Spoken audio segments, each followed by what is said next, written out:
Welcome to the Board of Education meeting. Please join me in the Pledge of Allegiance. I pledge allegiance to the flag of the United States of America and to the republic for which it stands, one nation, under God, indivisible, with liberty and justice for all.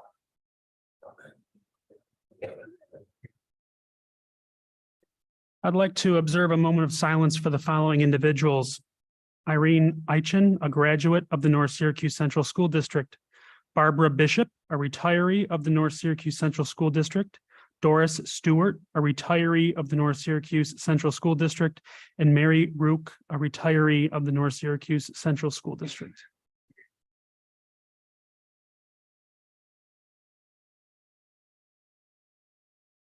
Thank you. We have four presentations this evening, but first, I'd like to officially welcome Tom Wills, our new student ex officio board member, the first that this district has had to the Board of Education. We're very excited to have you. I believe that we gave you your oath of office there. If you would, just stand up and read that so we can get you sworn in.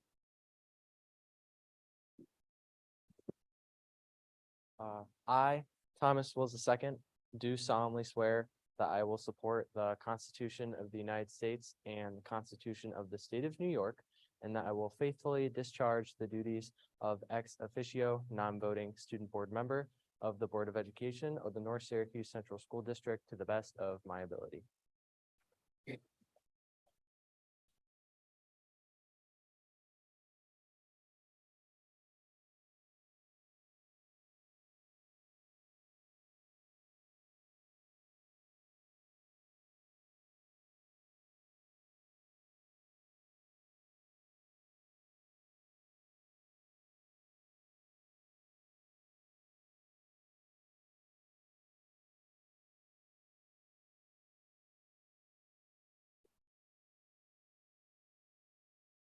Thank you. And I'd like to thank Mr. Crabtree for spearheading the initiative to get this through. So thank you. Welcome, and it was a student. This never would have happened if it wasn't for Austin Mazzoli, who came to me last year and said it would be great if the North Syracuse Central School District had one. So this is a very special night, Tom. We are very, very happy you're part of this group. Thank you. Thank you. Okay, I believe we're still waiting on Assemblyman Sturpey. So while we wait for him, we are going to jump to the Lakeshore Road Elementary BPT presentation. So Tina, if you'd like to come up with your team.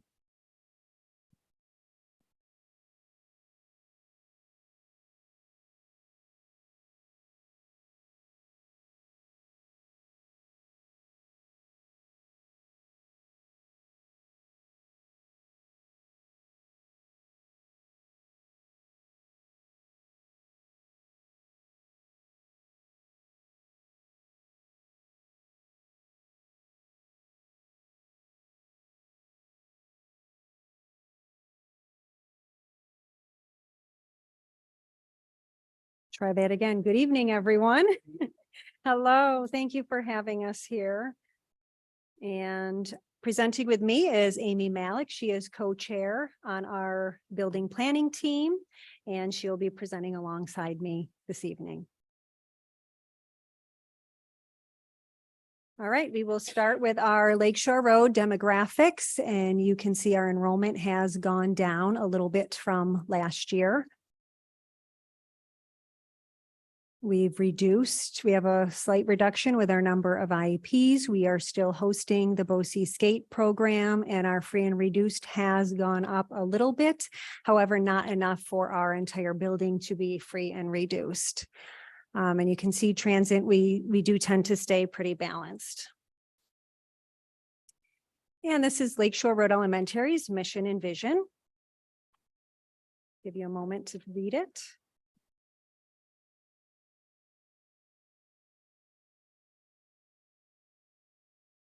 So basically all of the work that we do through BPT all comes back to our mission and vision.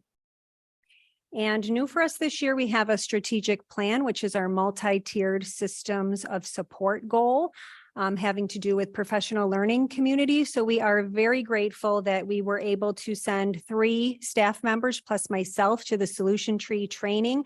We found that to be very valuable. It really helped us to see the further vision and having us kind of set goals for our own building. And based on our team time that we have each week, our goal is to reduce the number of students needing tier 2 interventions by 5%, and that will be measured using Ames Web benchmarking tools. So during those team meetings, we are looking at our pacing. We're looking at the standards that we're teaching, asking ourselves, are they essential? And what are we doing when kids are not getting it? And how might we intervene? So those are the conversations that we have at those meetings.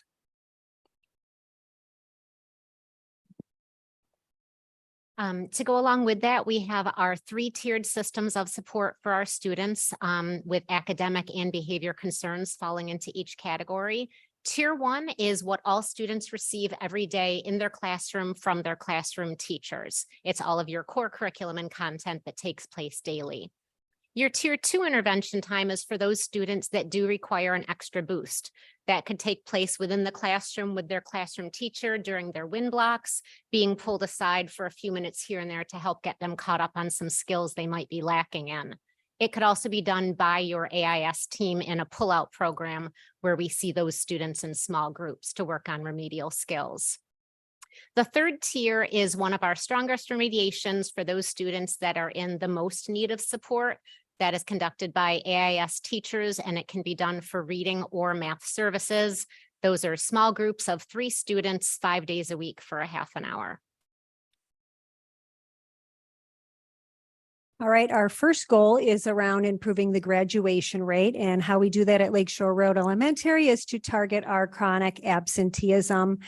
As you can see, we did very well with our goal this year. 2020 through 2022, just to remind you, we did have 200 additional students from Bear Road during that time.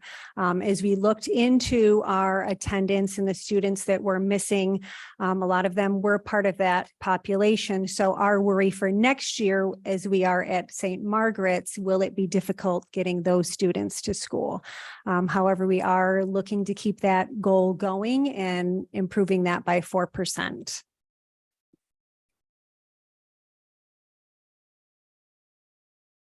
Our second goal is to improve reading proficiency. And here you can see 2 charts. We have our Ames Web ELA proficiency data. That is the average across the building, kindergarten through 4th grade reading proficiency levels. Ames Web is an assessment that is normed across the country. So our students are compared to students in California and Florida all over. So you can see we are continuing to increase our reading proficiency at Lakeshore Road, and our goal for next year is to be at 55%. New York State ELA is a bit different. You see that huge jump at 57%. That was a year, you remember, we had hybrid classrooms. That was during COVID, and the tests questions that they used were actual questions that were on the practice test. So any teachers that practiced, those students did see those. So that's what I'm, saying our huge jump at 57% is. So the 22 to 23, I would say, is our real Lakeshore Road data, and looking to increase that by 4%.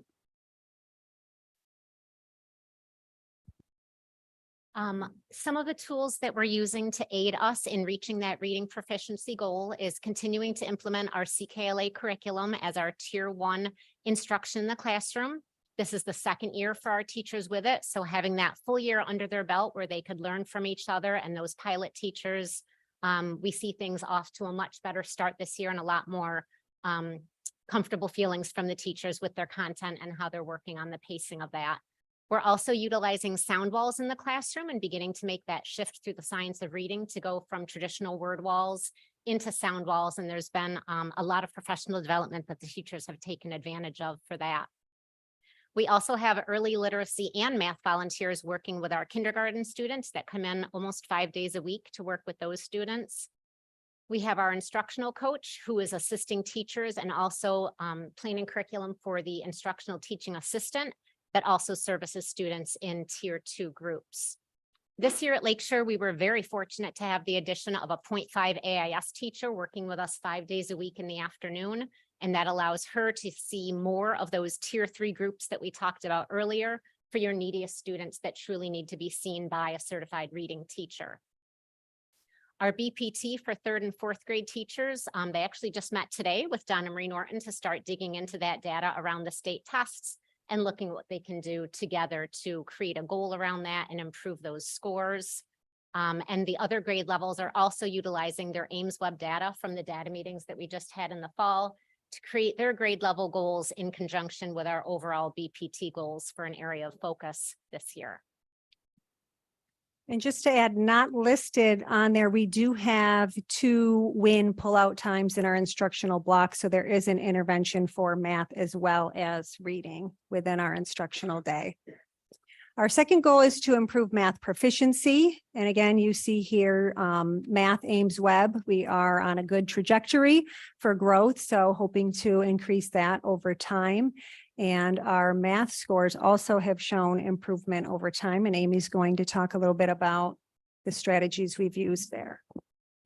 Again, some of the students do come down to AIS as we can service them for reading and math.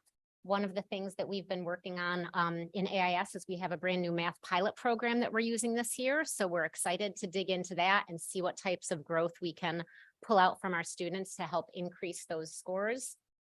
We also attended some number sense training with John Wojcik. So that's something new that's going to be added into our AIS math blocks, is doing those daily number talks with students to help build their number sense fluency.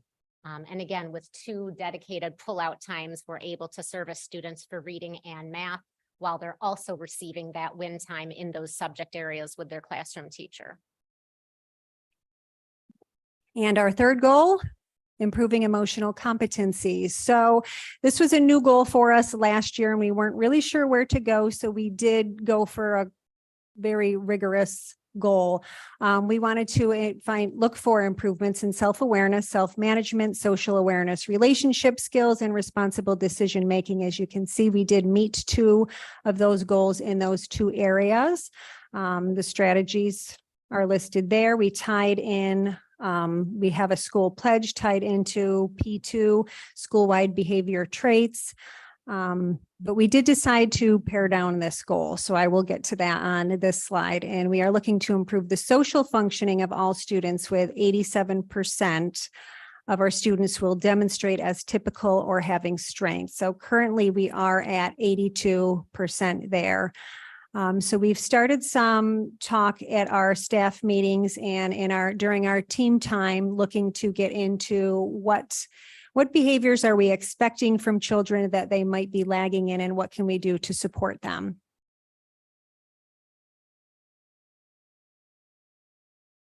All right, so we've come to our celebration slide. So some things that we are proud of at Lakeshore, we do have a science and career fair, just a great way for students to kind of seek their own learning. What are some things that they want to learn and explore, and they can really highlight that. We just had our walkathon. We do still celebrate Flag Day. I know some of you have come to Flag Day in the past. That still tends to be a large event for us at Lakeshore. And we most recently had our walkathon that raised a lot of money that we are trying to build a new playground. And we do have a gift for all of you that I think Kelly was going to hand out. So I always like to come with a gift. So these are tags. So every student at Lakeshore Road gets a tag. We call them brag tags, and they are tied into our Lakeshore Road pledge, which I did share with you last year. This is also on our school buses. So the school buses that come to Lakeshore, they also have these pledges there, and students can be nominated by their bus driver. And if they are displaying responsibility, empathy, awareness of themselves, cooperation, or helpfulness, they can be nominated by a staff member, a bus driver, and they can add more tags. So we have different tags tied into each of those traits. Just to highlight students that are doing good things, and they get a certificate and they're recognized on the announcement. So That brings us to the end of our presentation. Do you have any questions for us?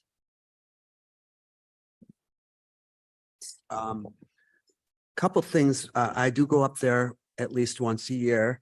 Heather and Amy invite me up to read to the kindergarten children, which I just makes my day. Two things I notice is the Promise program. Can you explain a little bit to the rest of the board about that? Because I think that's phenomenal. Yes, the Promise Zone Yes. specialist. Yes. So we have a Promise Zone specialist in our building and they really work to support our counseling team. Currently we have Lily O'Brien and she works hand in hand with the psychologist, the social worker and the counselor. Teachers have a referral system. So if there is a student that might be struggling, needing extra support, they meet and she does lunch groups. She does lessons in classrooms. She does second steps. She does lessons on zones of regulation. If a teacher wants to learn more about restorative circles, she will come in and work hand in hand with a teacher. So yes, I great just think program. it's a wonderful program. I think it's part of our budget. Because there's always some children that have a meltdown during the day. And they have somebody there to help them. You know, a teacher has 25 students. Well, not that many, but 20 to 22. And it's difficult. The other thing is you have a gentleman that comes in, I believe he still comes in with the kindergarten, or he was doing it. Volunteers are wonderful. When I was a teacher, they can really help. And he works with, I believe, all the kindergarten kids. That's fantastic. Thank you for a great presentation. Thank you. Any other questions? Yes. So I wanted to make a comment that I am happy to see the positive trajectory, especially with math. I also was wondering, as a Lakeshore alumni, can I get this retroactively put onto my record? But that's all, though. I'm happy to see that the math scores are going in the right direction and hopefully the English ones are going that way too. So thank you. Yeah, and I think that just comes with having the experience of that program that we've had for years. So teachers are comfortable teaching it. They've worked with coaches, and I do believe we will see that with ELA as we get more comfortable with CKLA. All right. Anyone else? Thank you very much. Okay, thank you. Okay, Assemblyman Sturby is here, so I'd like to invite him up so he can give his awards for the Summer Reading Challenge. Mr. Sturby.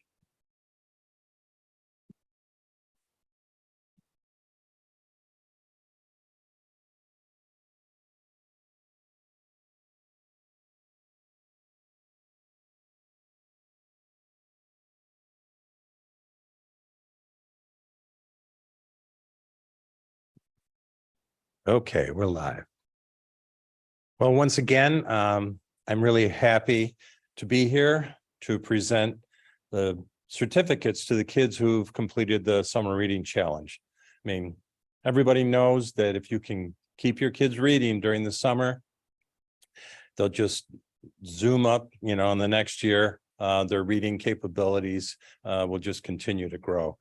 So I have certificates.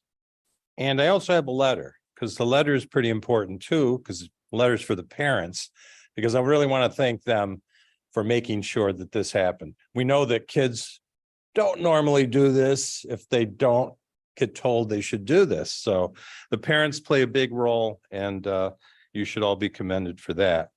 So what I'll do is I'll read the names, have the student come up.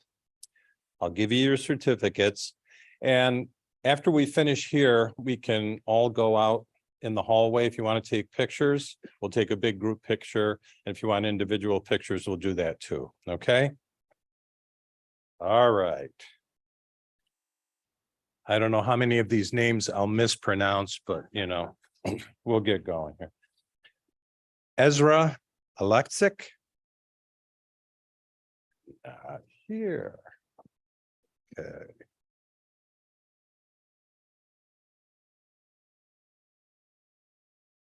Xavier Moore. All right.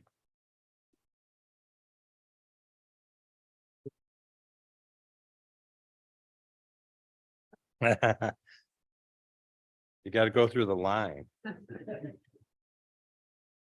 Zoe McKay.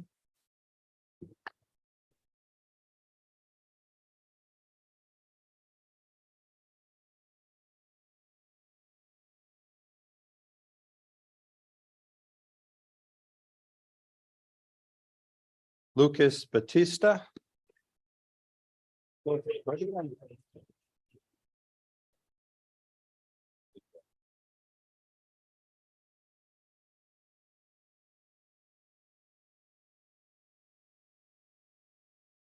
Avery Casper.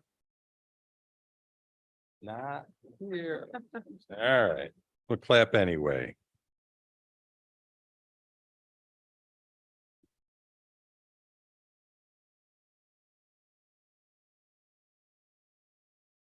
Eloise Dixon.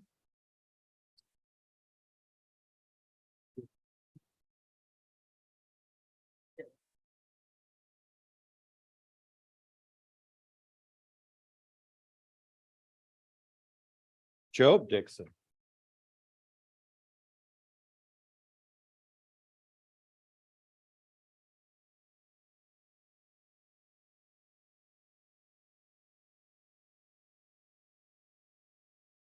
Thomas Carey.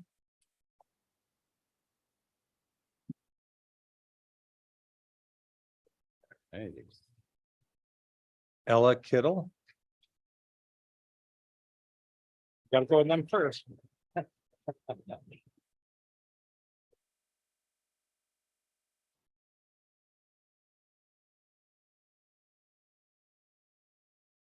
Sophia Swanson.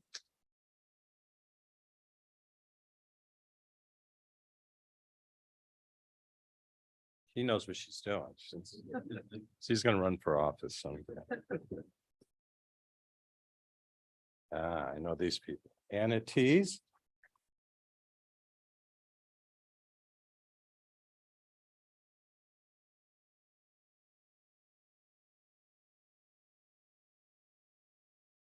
I think we might have another one of those. Let's see. Nora T.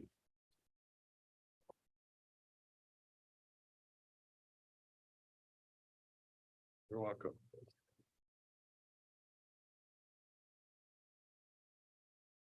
Andrew White. Not here. Because we got another White, so they're probably here.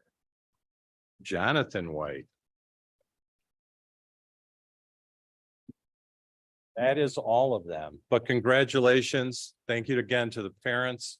And on the letter, we noted what your favorite book was during the summer. So just remember, keep reading. What was your favorite book? What did you say? Didn't hear us.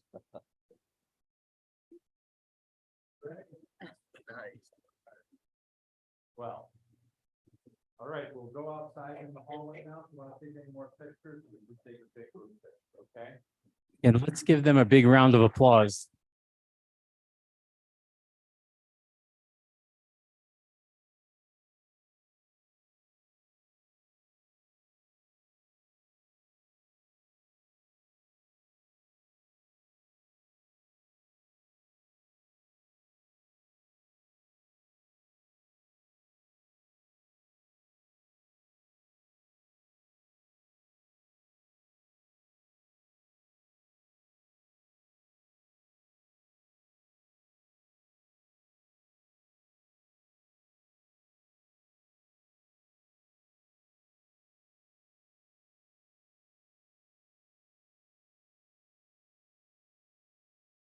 Oh boy, Team Roxborough's coming in.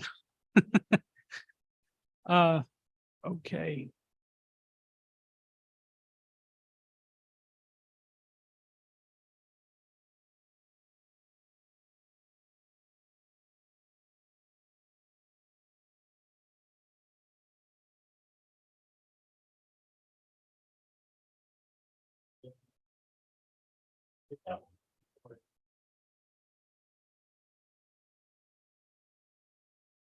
Thank you all for waiting in the hallway for the kids.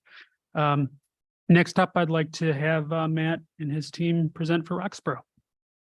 Thank you very much for. Thank you. There we go. Thank you very much for having us. Joining me up here tonight is Tracy Buffa and Sandy Thorne from our AIS Reading Department. They're going to help with tonight's presentation. So our first slide is to start off with some of our building demographics.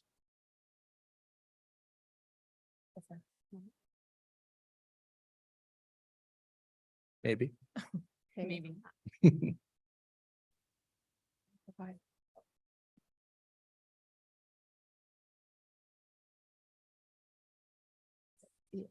Can you Yeah, but I think it's not gonna let me do it. It's not going.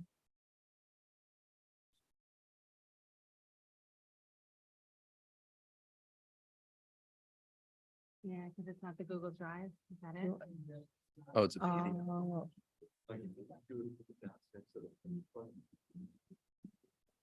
present. Thank you, Josh. Much appreciated. All right, so some of our building demographics, you'll see that our overall student enrollment is down 16 students this year. One point I do want to draw everyone's attention to is the percentage of free and reduced lunch students that we have for this current school year. We do believe that that is an underrepresentation of our student need at our building. We know the need is tremendous. One of the upsides to our school is that all of our students receive free breakfast and lunch, regardless of whether they technically qualify or not. Parents don't have to fill out paperwork. So we do think that that is a factor in why our numbers are underrepresented. And we also have a very transient population. If you look down for the 23-24 school year, that's since the end of last school year, we've already had a total of 105 students enter and leave. And that was actually a count that we took in mid-September. So that's a pretty significant number already for our school. Next, you see our mission and vision. Give you a quick moment to look that over.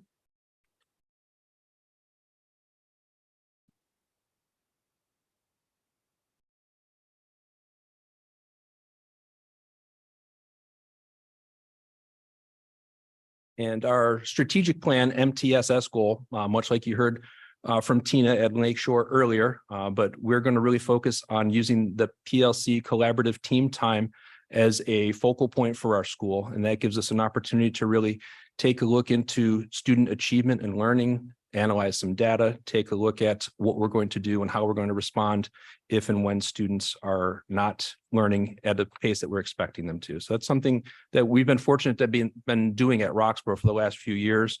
And as we get further along into using CKLA and into math, it's just making that job all the more purposeful and valuable for us. Okay, chronic absenteeism continues to be a building focus area for us. Last year, we saw a 9% decrease in our chronic absenteeism rate from the 2021 to 22 school year, from the 2021-22 to the 2022-23 school year. Our goal is to decrease the chronically absent students again by another 9% this year, which would give us a goal of 17.5%. Some ways we're going to try to do that. We have an attendance committee that meets weekly, and we focus on identifying the students and families that are at risk for being chronically absent. We utilize our family engagement and student engagement specialists to reach out and connect with the families to learn about any barriers that are leading to the chronic absenteeism, as well as to educate them about the importance of regular school attendance for school success. We've also been working on fostering positive relationships in school with chronically absent students by using a program called Check In and Check Out, where we assign a staff member to the student and they check in with them in the morning and then again at the end of the day. Rising Rock Stars is going to be starting on October 16th, and students will be able to come to school early and stay after. And this program focuses on academic tutoring and other high interest activities. So we're hoping that will help also improve our attendance. And we also transport students when needed. Next up is our reading proficiency goals. So as you see, we use the AIMSweb Plus measuring tool assessment and also the New York State ELA proficiency. You see, we took a little bit of a dip here. Some of that is to be expected as you take a look at our ELA assessment proficiency. Anytime you implement a new program like we did last year with CKLA, there tends to be an implementation dip. So I think we definitely experienced that last year. And then our AIMSweb data, much like you heard Tina say earlier, but that's a nationally normed measure that helps measure our progress and the progress of our students across millions of students across the United States. So it gives us a good measuring stick to the type of progress that we're making in areas for us to help focus our work on with our students. To help us reach our goal in ELA, we're going to continue to implement, obviously, the Ames web pieces. We do that 3 times a year. We are using the Heggerty and also the CKLA assessment. The data that we gather from these tools really helps us to drill down and measure things in areas that we can focus on specifically to work on with each individual students. That's data that we talk about during our collaborative team times, and that is information that is used to help our teachers and our reading staff, our AAS staff, to really plan and implement interventions to really target and focus on student growth and achievement. We do have that win or intervention time at kindergarten through 4th grade and ELA. And then some of the things that we're going to be really focusing on this year as we revamp our tier 2 and tier 3 work is focusing on things like vocabulary development, decoding, focusing on comprehension, and then for the students who are at grade level or above, ready for some enrichment type activities. We're hoping to address all students across each grade level here at Roxborough. Okay, so we have a couple things to celebrate here with our math proficiency data. We grew a little more than 2% on Ames Web, and we also grew 6% on our state tests. Here are some strategies that are going to help us meet our goal. We are administering common assessments and reviewing that data at our weekly CTT or PLC meetings. We're having our students set personal achievement goals based off of their achievement on these assessments. And AIS will continue to support students in grades 1 through 4 with math instruction. This year, we're going to really focus and continue our work on building the emotional competencies of our students. Our goal is to have 15% of our students scoring, less than 15% of our students scoring in the high risk categories for social and academic functioning. That's measured on the BIMAS screener, tool that we utilize 3 times each year. To help us reach that goal, we have some strategies that I want to highlight for you. We will continue to utilize the Positivity Project and continue our work with Positive Behavior Interventions and Supports, or PBIS. Those are evidence-based programs that really help us to integrate data and focus on student areas for growth and support.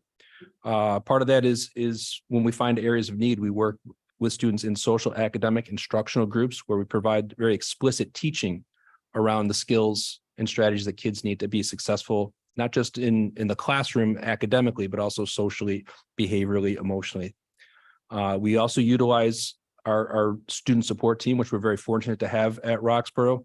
That really helps us provide tier 1 support on a variety of SEL skills. Some things we do, we have restorative circles, we provide some professional development and a great deal of support for our students throughout the course of the school day. Okay, here are some of our celebrations. We are very lucky and blessed at Roxborough Road Elementary School because we have wonderful support from our community. ProAct, they're very good to us. They bring us school supplies. They have a food drive for us too near Christmas every year. Rise Above Poverty, Reggie Kelly brings us all types of hygiene, different things like deodorant, shampoo, toothbrushes, toothpaste that we're able to give to our students. The Gathering Place has been wonderful. Peter Francis gives us monthly gift cards, so we're able to buy like bread, eggs, milk, and cheese for our food pantry families. We've had several guest readers this year. We had Sue Ludwig, who's the assistant coach of the women's basketball team, and Amber Moore, the director of basketball operations, come and read to our students.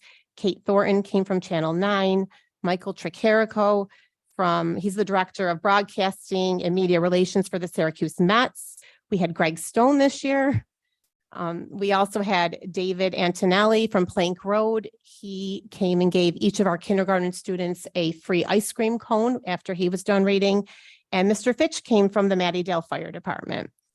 We were also very lucky to have Burdick Hyundai offer a wonderful event for our students. It's called Pack the Palisade.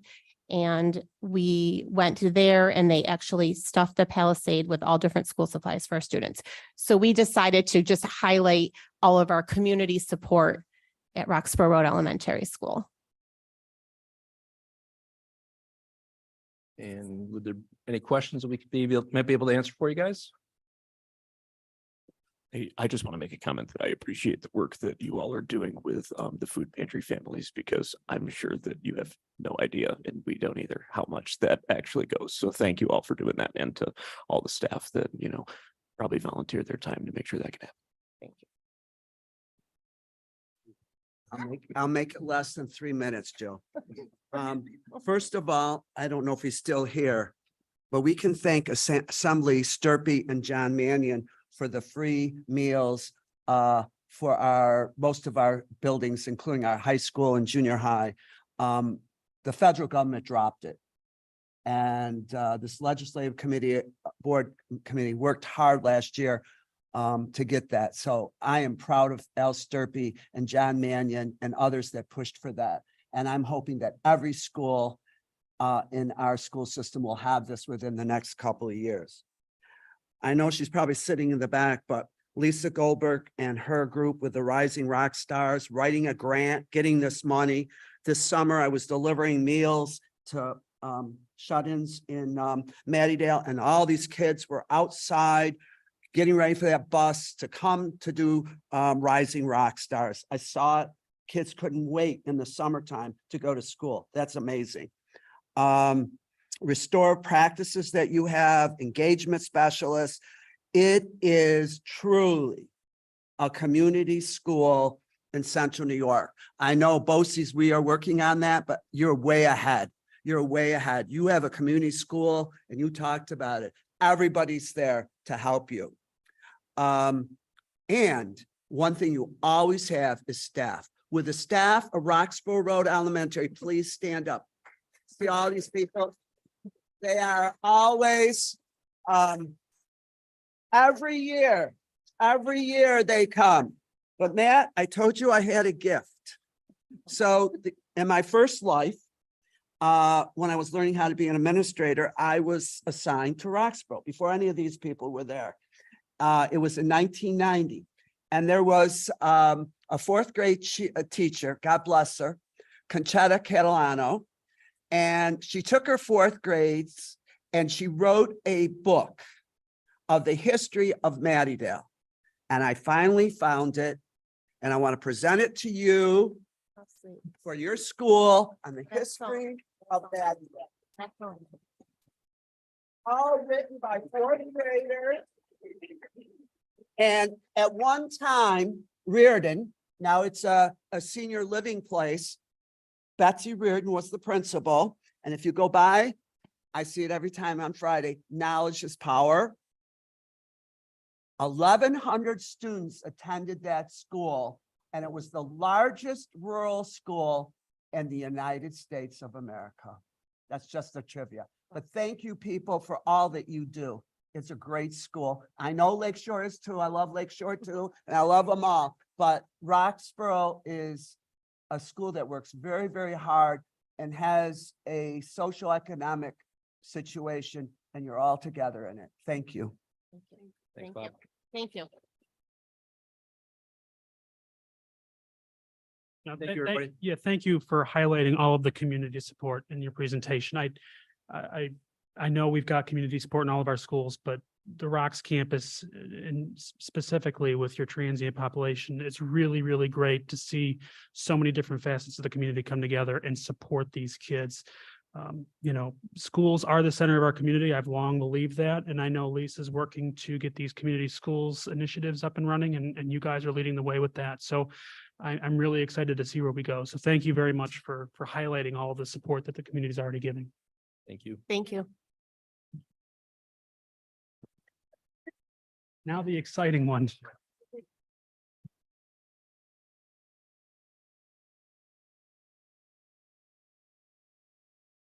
Okay, next up, we have our independent audit report. So would Mike and Jamie, if you guys would like to come up.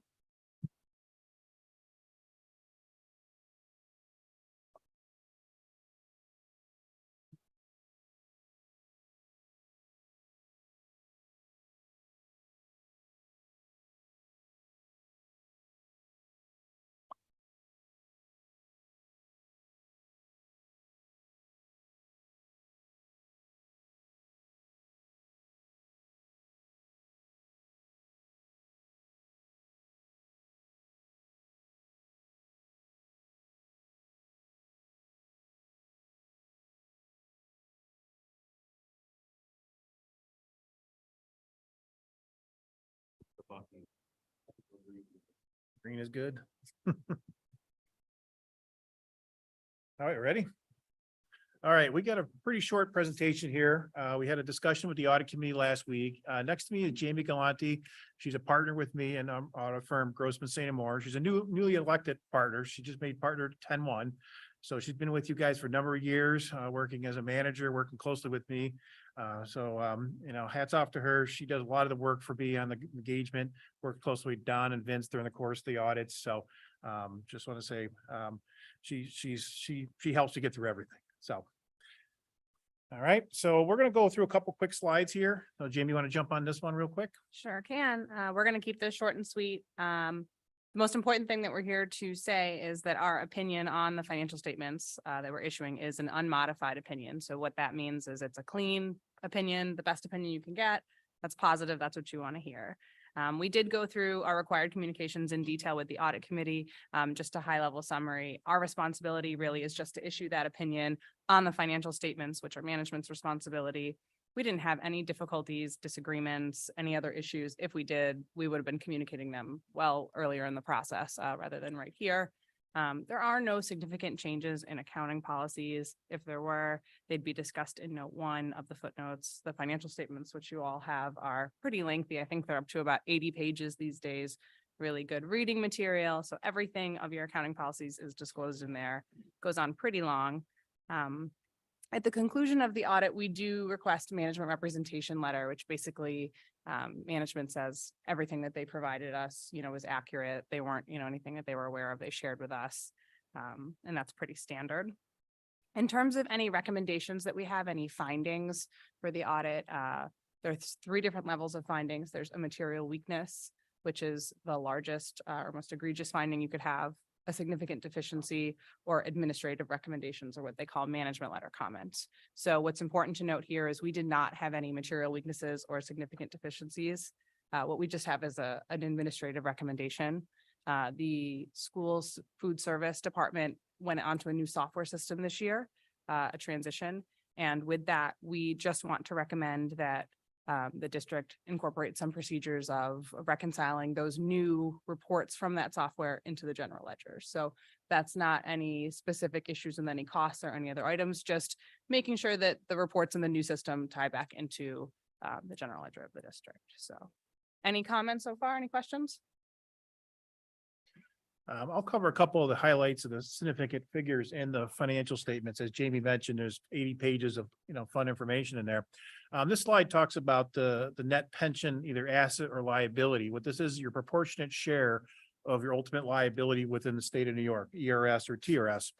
If you look at the slide real quickly, you see in 2022, you had a $67 million asset. So there, theoretically, what that meant is the state system was funded, you know, above and beyond 100%. So therefore, theoretically, if the state shut down, you would have got $67 million back. That's the theory. Now you look at this year, we're at $7.5 million liability. What that primarily, you know, if you can see below, what I basically showed is like the investment returns at the state level were a negative 7.15. They assume they're going to make almost 7%, say decrease. So that actually impacts the overall state numbers. So that's why it's $7.5 million liability. Compared to the ERS system, which is now a $14 million liability compared to $5.3 million, you know, asset last year. So you can see their negative rate of return was about 4.43%. But you can see overall, you know, the ERS system was 10.5 or 8.2 for a bunch of 10 years. And you look at 30-year return on the, you know, teacher system, it's 8.5. So what over long term, there's no big problems, but on a year-to-year basis, you do get these wild swings. So the next slide is actually something that the audit committee really likes to see, because New York State is one of the best states that actually funds the systems very well. So I pull up just the teacher systems because this is the significant one. You can see New York State is 98.57% funded compared to 113 last year. So that 113 represents your asset. So I always pick out the big states and go through it. And you can see New York State is the best funded. So what that shows you is that you don't get those big swings of like contributions required. You know, these other states, and Illinois has always been, you know, the low guy here. You can see they're about 42% funded. So ultimately in that system, if you're a teacher in the Illinois system, ultimately they're going to have to find ways to fund that system for the promised benefits for the teachers. And you can see every system had, declines basically because of market rates. All this information is based on June 30th of 2022, which is the most recent audited. You can't really get 23 numbers until, a few more, but so gives you a nice perspective of, so the state of New York does a nice job making sure they fund it on a pretty well basis going, and the ERS system is actually pretty well off too in comparison to most states, but it's hard to, I'll mirror this up to other states because of police and fire in there and everything else, but the state of New York's ERS system is around 80%, 85%, which is actually fairly decent too. So next slide is just the OPEB, and I'll have Jamie jump on this one real quick. So OPEB are your other post-employment benefits. So this is another really large liability that goes on the government-wide financial statements. And really what it represents is the district prepares a census and provides it to your actuary every other year. And then they use that to calculate what the long-term liability of all of those post-employment benefits will look like to the district. So it is a really large number, as you can see from the 3-year comparison. It again is subject to a lot of demographic changes in assumptions with the economy, healthcare trend rates, et cetera. So we actually saw a decline this year. I think it was about $22 million around there. And again, that fluctuates based on how many participants are in the plan, the age, the healthcare costs, and what that projects out. So not too much control you have over that other than the benefits that you elect to provide. But it is a large swing on your statements year to year that we like to talk about. Yeah, basically it's an estimate that says as of today, if you had to fund this thing, you'd have to put $333 million theoretically. The state of New York does not allow you to fund that, put any cash aside. So it's just a long-term liability that, ultimately you pay into. But as market, healthcare trend changes over terms, over 50+ years, those could go up and down. And basically it's the promised benefits you have for retirees and plus the current cost of current employees or earn those benefits. So it's not just retirees, it's also the current employees and the theoretical benefit that they're going to get if they retire. So that's why the number is so significant. In terms of your fund financial statements, we like to just highlight the general fund as it is the largest and is what your budget is based on. So in 2022, 2023, there were revenues of about 186 million, expenses of about 181. There were interfund transfers that were a negative $2 million. That means funds were moved out of the general fund to other funds. What we ended up with was a net increase of about $3.1 million. So a really strong year. I think it's important to note here that the fund balance was at 3.93%. So as you're aware, anything over 4% usually gets put into reserves. You're required to stay within that 4%. So you're staying really well within that 4% range. And what you're showing is that you're utilizing all of your funds to support the families and students of the district. Yeah, the 4% is a limitation that a lot of our school districts, they're in double digits, 10, 15%, because of the way. So they have to work that down because you're not supposed to carry over 4%. So what you guys have done is actually, properly set up reserves, use those, balances to fund programs, as you can hear with the 2 presentations and funding programs going forward. So, so that's actually, well managed. The general fund is, which is basically the driver of, the entire school district, from a monetary standpoint. So. Okay. So one of the last slides here. Jay, you want to touch this one real quick? So in terms of the audits that we conduct, we actually do 3 separate audits. So the first is the main financial statement audit of the district that we just touched on.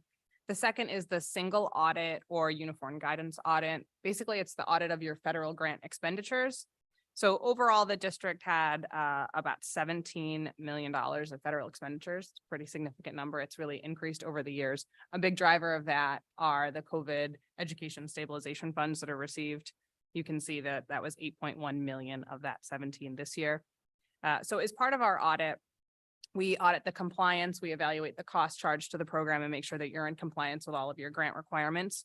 So the funds or the grants that we focused on this year were the education stabilization funds. So that's the ARP, SARISA, all those that you're used to hearing, Title I and 21st Century. So we had 3 of them this year.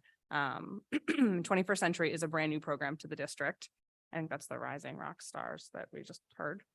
So significant $828,000 there, new in that federal funding. So overall, we evaluated and audited over $11 million of the 17 million. And I think what's important to note here is we had no material weaknesses, no question costs, no findings on 64% of your federal expenditures. And what that basically means from a question cost, just so that if we find something that's over $25,000 and we report it, you basically cut a check after we release the report. The state says, up, nice finding, cut us a check back. So, if you do have mistakes made, it's always after the fact, meaning you already paid for it and you're refunding monies that you may have to get from some other source. So happy to report there's none of that. So excellent job. And the last audit that we perform is over the extra classroom activities or the student clubs and student organizations. So to begin the year, the student clubs had about 359,000. They brought in about 349,000 in receipts. They paid out 316,000 in expenses, and they ended the year at 393,000. So there's a large amount of money running through all of those programs. And a lot of those clubs are resuming activities. This is the highest levels that we've seen, in the last couple of years, as 22, 23 was more normal in the post-COVID environment. And what we do have to just report here is we modify our opinion for a scope limitation here on cash receipts. This is standard. It's across all districts and standard practice for North Syracuse as well. And what that basically means is we can ascertain the cash that's in the bank and the cash receipts that are there, but we're not sure, or we're unable to determine how much realistically should be there. That doesn't mean that there's any problems. It's just typical for this type of statement. And that's basically all we had. And I just want to point out in the federal expenditures, as Bob mentioned earlier about the school food service programs and the dollars, the USDA, there used to be, free and reduced lunch, or basically free during the COVID year. So a lot of schools took advantage of that. That's actually dropped off. So as he mentioned, USDA, the federal government, that used to pass through those. So that's dropped off exponentially back down to, their eligibility standards. So, and the state of New York did step up and help backfill that. So the hope is that that'll help, stabilize that for the school district and other school districts too, that really, they saw, a couple of my school districts saw with the USDA funding, how the kids ate better, with the free and reduced, and, it just, everything worked out. So they're hoping that they can get that rebuilt back into either the federal government or the state of New York, which is, helping to step up, as Bob mentioned earlier. So just to point out that's, baked into those federal expenditures. So that's all we really had.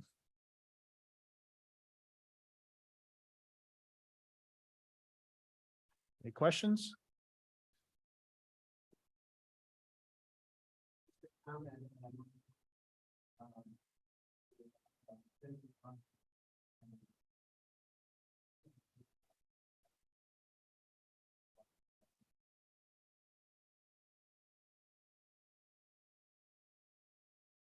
They're a great team. Thank you. Okay.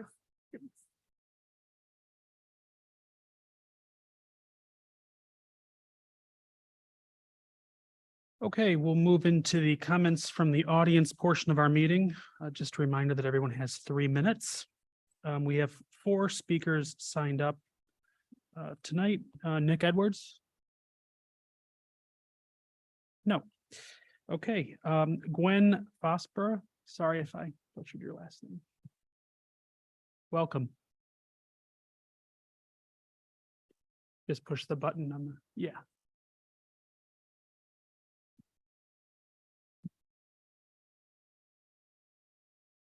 Okay, we're good. Good evening. My name is Gwen Fosberg. I'm a 10th grader at CNS. I'm involved in CNS girls basketball, archery, and I'm a Girl Scout senior. I was on the honor roll last year for 3 out of the 4 marking periods, and I currently have a 96 overall average right now. I was elected into the National Junior Honor Society last year and hope to be in the National Honor Society this year. I've been involved with Book Van Gogh since I was in 5th grade, volunteering countless hours, and this summer alone I had over 20 hours of volunteer work, and I'm currently on the board of trustees. I'm here tonight to tell you a bit about Book Van Gogh. Book Van Gogh is an actual van full of books that are organized and run by current and retired NSCSD staff members and students. We collect new and gently used books to redistribute primarily in our school district. Each book is disinfected, checked, and stickered. Our goal is to provide top quality books to kids and families for free of charge, offering free books that kids choose themselves. This way we can increase access to books in their homes. We hope and cross our fingers that this will lead to a lifelong love of reading. I have a unique perspective with Book Van Gogh. I was a student that went to events and book giveaways.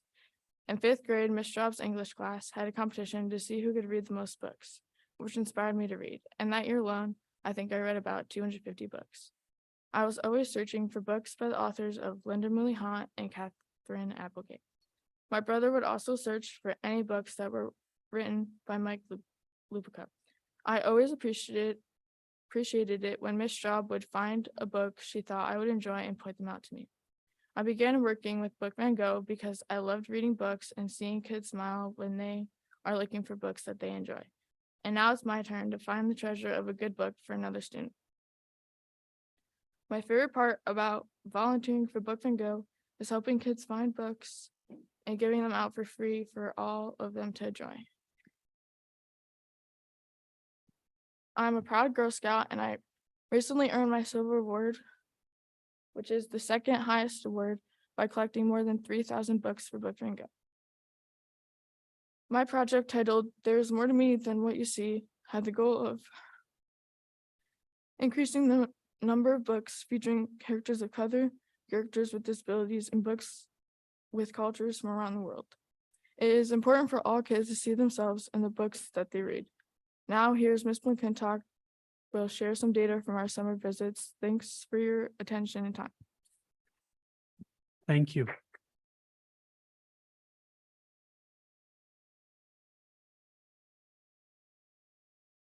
Lori.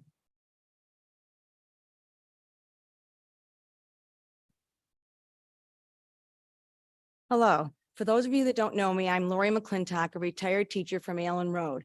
Sue Straub, a retired teacher from Rocks Middle and also taught at Allen, started Book Van Gogh over 6 years ago with the purpose of getting more books into children's hands.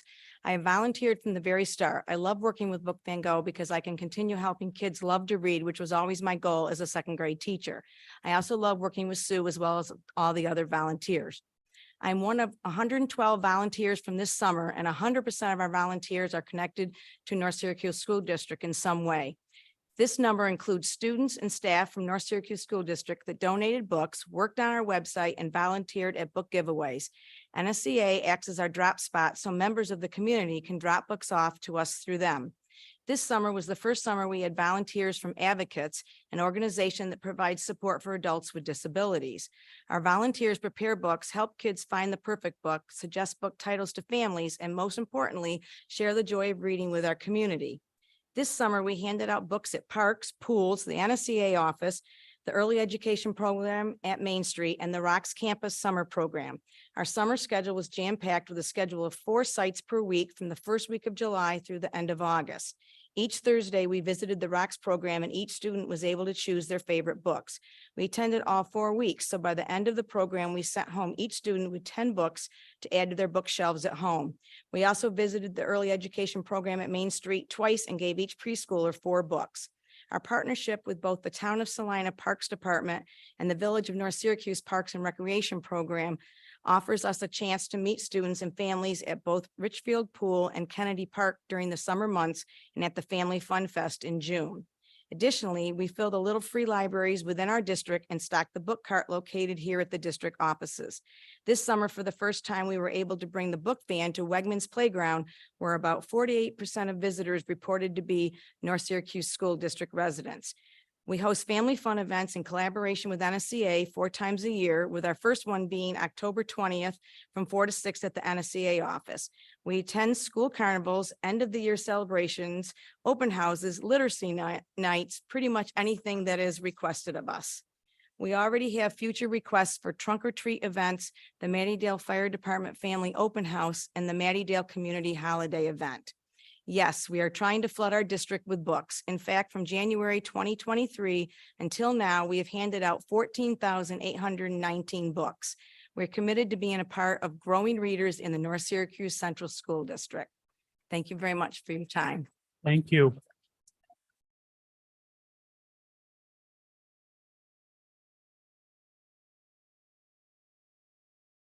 Mr. Krilla.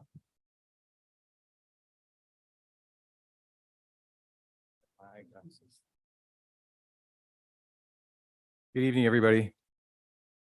So it's serendipitous that these conversations collided the way that they did.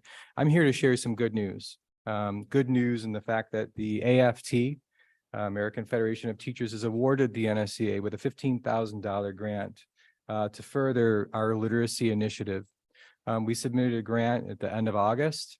They reviewed it, and our goal is very much aligned with what you just heard from the two speakers in Book Van Gogh.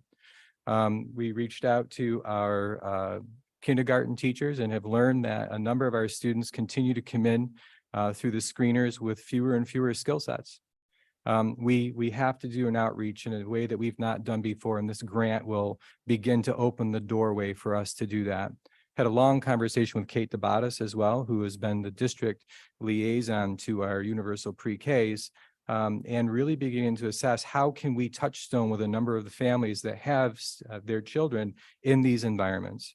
So as a combination in the work that we're doing, I think this grant will go a long way. This year, for the first time in several years, we stopped because of the pandemic. We actually went back out and began to review and bring out our books for kindergartners. So we were in 4 of our 6 elementary buildings. 2 we missed because, believe it or not, our book distribution missed us. We couldn't make it because the books weren't there to deliver. So we're going to them during their open houses. And we also provided the families with a resource guide to talk about the importance of how to raise a reader and skill sets in terms of what parents can do at home with their children, resources, including our Book Van Gogh, our local libraries. But to me, what I think is most important for parents to realize, one of the greatest gifts that we can give our children, one of the greatest skill sets that we can assure, is that they have the ability to read. Children who at 18 months who show a deficit will then have a reading deficit by the time they reach kindergarten.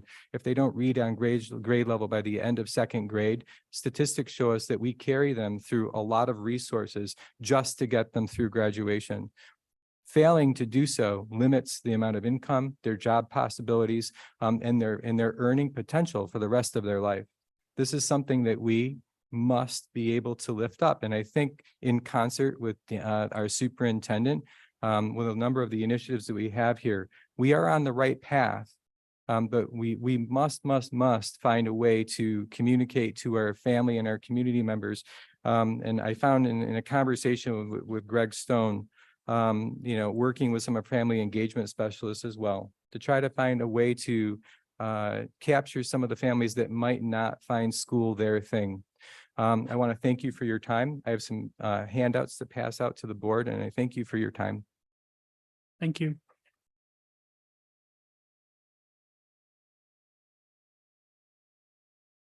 Okay, Board of Education Committee reports. Mr. Thorne. I don't believe the policy committee is meeting this month. It's the 17th. Oh, okay. I stand correct. Thank you. Mr. Crabtree. The legislative committee met for the first time last Wednesday, and it was a introduction because we have 3 new students that are on the committee, and I would welcome Tom.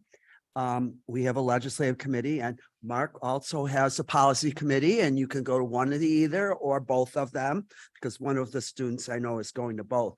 Our meeting will be at 5 o'clock on November 8th, the day after election. And we talk about that New York State has, I believe it's a $9 billion deficit, and it's going to be a very difficult budget this year because we have gotten funding from the state and from the federal government, and some of that is drying up. So if you want to be an exciting committee, you're welcome to come, or also his committee's exciting. Thank you. I'll just say Paul and I had a audit committee meeting that led to the presentation tonight last week. I just want to thank Don and his entire staff for all the diligent work that they do. Regarding the extracurricular activities, we always get the same recommendation every year, and I want to thank Mike Lucia at the high school for continuing to educate and train not only our faculty advisors, but our student treasurers on how to properly manage those funds, and it has shown to be successful. So just wanted to let everybody know that that meeting happened, and we'll be approving that audit in a few minutes. Dan. Thank you. I too want to welcome Tom.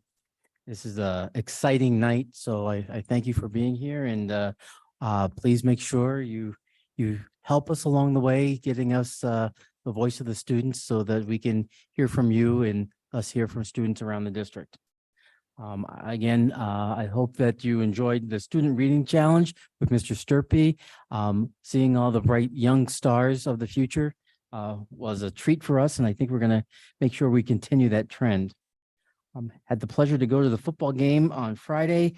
Unfortunately, we ended up losing to CBA, but I do want to recognize the CBA coach is an employee of the district, Casey Brown, and he works at our junior high school. So coming up this Thursday, Daryl Redmond. And Daryl is going to be the new director of fine arts. He'll be starting on Thursday. So if you have an opportunity, we're going to be getting him around the district, and you can welcome him. Having the opportunity recently to go to the junior high to have lunch. And I'm going to try to go to the junior high, the high school, and all of our secondary, just to, again, sit down with students, have lunch, talk to them, and just hear about their needs from their perspective. The last thing I want to say is we have just someone in the audience that I just want to make sure I recognize, and I'm going to have her stand up. So you heard mention of Sue Straub. She is the owner of Book Van Gogh, and Sue is here. And Sue, I'd like you to stand up and just recognize you.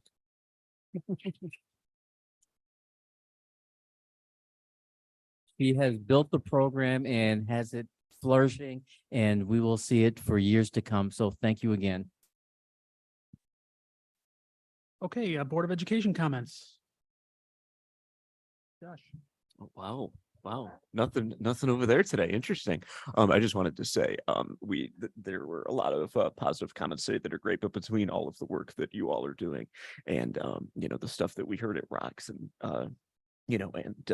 with Mr. Carilla there with the grant as well, it's great to know that there are so many people who genuinely have their heart in the right place for the kids and helping out the kids and families that need the most in our district. And it really means a lot to me to see that there's folks out in the community doing it. So keep up the good work. Thank you.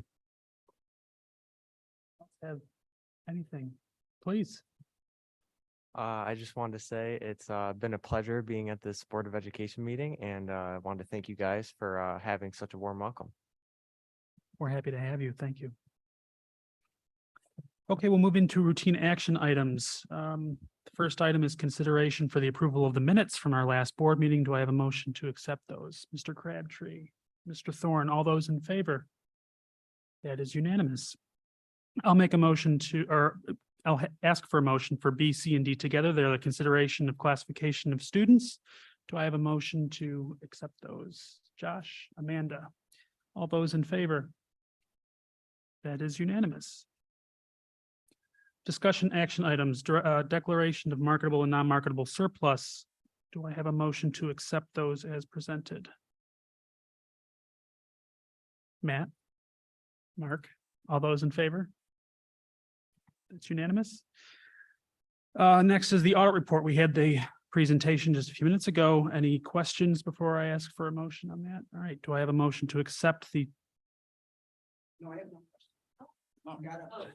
She's just eager to accept it. All right, Bob. Yeah, Josh. Yeah. All those in favor? That is unanimous.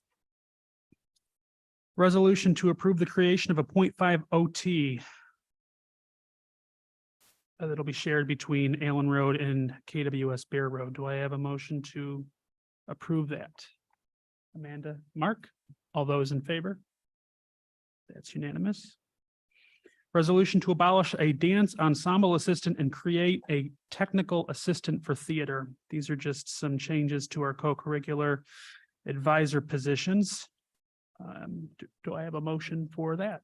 Josh, Mark, any questions? All those in favor? That's unanimous. Resolution to create a security guard at CNS 12-month to 10-month position. to change the security guard. Do I have a motion to accept that change? Josh, Amanda, all those in favor? That's unanimous. Resolution to create a 1.0 FTE teaching assistant at North Syracuse Early Education Program. Mark, Matt, all those in favor? That's unanimous. Request to adopt the 2024-2025 budget process timeline and calendar. Feel like we just did this last year. Any questions on that before? No, all right, do I have a motion? Amanda, Matt, all those in favor? That is unanimous. Resolution to amend the 23-24 district calendar. Which one is this? Yeah. Do I have a motion to accept the change? Matt, Mark, all those in favor? That's unanimous. And the acknowledgement of the 23-24 textbook list. Do I have a motion to accept that? Bob, Josh, all those in favor? That is unanimous.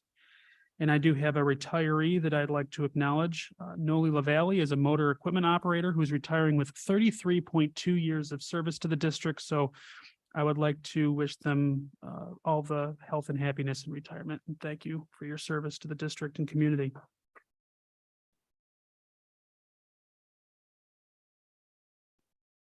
Moving on to personnel.